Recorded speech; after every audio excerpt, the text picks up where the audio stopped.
ಸರ್ಕಾರಿ ನೌಕರರ ಪಿಂಚಣಿ ವ್ಯವಸ್ಥೆಯಲ್ಲಿ ಹೊಸ ಬದಲಾವಣೆ.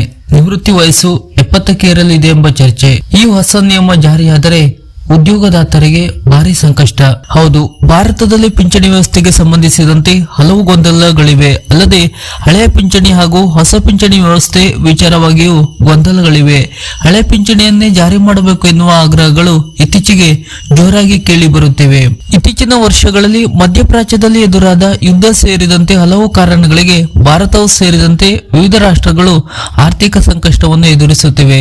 ಆರ್ಥಿಕ ಒತ್ತಡವನ್ನು ತಪ್ಪಿಸುವ ಉದ್ದೇಶದಿಂದ ಹಲವು ಮಾರ್ಗಗಳನ್ನು ಅಭಿವೃದ್ಧಿ ಹೊಂದಿರುವ ಹಾಗೂ ಶ್ರೀಮಂತ ರಾಷ್ಟ್ರಗಳೇ ಅಳವಡಿಸಿಕೊಳ್ಳುತ್ತಿವೆ. ಈ ರೀತಿ ಇರುವಾಗಲೇ ಜರ್ಮನಿಯು ಹೊಸ ಪಿಂಚಣಿ ವ್ಯವಸ್ಥೆಯನ್ನು ಜಾರಿ ಮಾಡಿದೆ. ಮುಂದೆ ಈ ಮಾದರಿ ಭಾರತಕ್ಕೆ ಬಂದರೂ ಅಚ್ಚರಿ ಇಲ್ಲ. ಈ ಹೊಸ ಪಿಂಚಣಿ ವ್ಯವಸ್ಥೆ ಭಾರತದಲ್ಲಿ ಒಂದೊಮ್ಮೆ ಜಾರಿಯಾದರೆ ಭಾರತದಲ್ಲಿ ನಿರುದ್ಯೋಗ ಸಮಸ್ಯೆ ವಿಪರೀತವಾಗಲಿದೆ.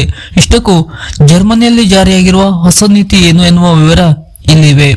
ಜರ್ಮನಿ ತನ್ನ ಪಿಂಚಣಿ ವ್ಯವಸ್ಥೆಯಲ್ಲಿ ಮಹತ್ವದ ಬದಲಾವಣೆ ಮುಂದಾಗಿದೆ. ಜರ್ಮನಿಯಲ್ಲಿ ನಿವೃತ್ತಿ ವಯಸ್ಸನ್ನು ಮುಂದಿನ ಹಂತವಾಗಿ 70 ವರ್ಷಗಳಿಗೆ ಏರಿಸುವ ಮಹತ್ವದ ಪ್ರಸ್ತಾಪವನ್ನು ಮುಂದಿರಿಸಿದೆ.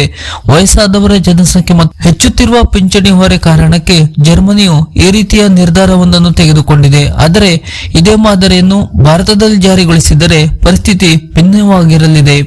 ಈಗಾಗಲೇ ಉದ್ಯೋಗಕ್ಕಾಗಿ ಲಕ್ಷಾಂತರ ಯುವಕರು ಸ್ಪರ್ಧಿಸುತ್ತಿದ್ದಾರೆ. ಹಿರಿಯರು ಇನ್ನಷ್ಟು ವರ್ಷ ಸೇವೆಯಲ್ಲಿ ಮುಂದುವರಿದರೆ ಹೊಸ ಉದ್ಯೋಗಾವಕಾಶಗಳು ಕಡಿಮೆಯಾಗುವ ಸಾಧ್ಯತೆ ಇದೆ. ಹೀಗಾಗಿ ಜರ್ಮನಿಯ ಈ ಕ್ರಮ ಭಾರತದಲ್ಲಿಯೂ ಚರ್ಚೆಗೆ ಕಾರಣವಾಗಿದೆ.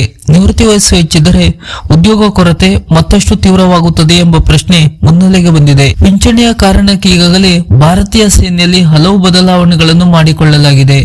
ಜರ್ಮನಿ ಸರ್ಕಾರವು ನೇಮಿಸಿರುವ ತಜ್ಞರ ಆಯೋಗವು ನಿವೃತ್ತರ ವಯಸ್ಸನ್ನು ಹೆಚ್ಚಿಸುವುದಕ್ಕೆ ಮತ್ತು ಅಕಾಲಿಕ ನಿವೃತ್ತಿ ಆಯ್ಕೆಗಳನ್ನು ಹಂತವಾಗಿ ರದ್ದುಗೊಳಿಸಲು ಶಿಫಾರಸನ್ನು ಮಾಡಿದೆ.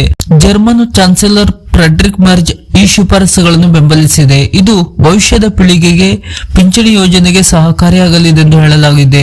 ಆದರೆ ಒಂದೊಮ್ಮೆ ಇದು ಭಾರತದಲ್ಲಿ ಜಾರಿಯಾದರೆ ಭಾರತದಲ್ಲಿ ಭಾರಿ ಸಂಕಷ್ಟವೇ ಎದುರಾಗಲಿದೆ.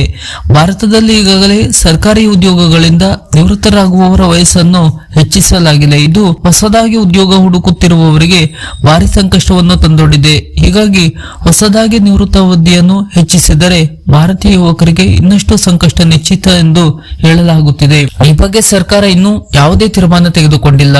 ಒಂದು ವೇಳೆ ಉದ್ಯೋಗಿಗಳ ನಿವೃತ್ತಿ ವಯಸ್ಸನ್ನು ಏರಿಕೆ ಮಾಡಿದರೆ ನಿರುದ್ಯೋಗ ಸಮಸ್ಯೆ ಹೆಚ್ಚಾಗುವುದಂತೂ ಖಂಡಿತ. ಈ ಬಗ್ಗೆ ನಿಮ್ಮ ಅಭಿಪ್ರಾಯ ಏನೆಂಬುದನ್ನು ಕೂಡ ಕಮೆಂಟ್ ಬಾಕ್ಸ್ ನಲ್ಲಿ ನಮ್ಮೊಂದಿಗೆ ಹಂಚಿಕೊಳ್ಳಿ ಹಾಗೂ ಈ ತರದ ಮಾಹಿತಿಗಳಿಗಾಗಿ ನಮ್ಮ ಚಾನೆಲ್ ಅನ್ನ ಸಬ್ಸ್ಕ್ರೈಬ್ ಮಾಡಿ. ನಮಸ್ಕಾರ.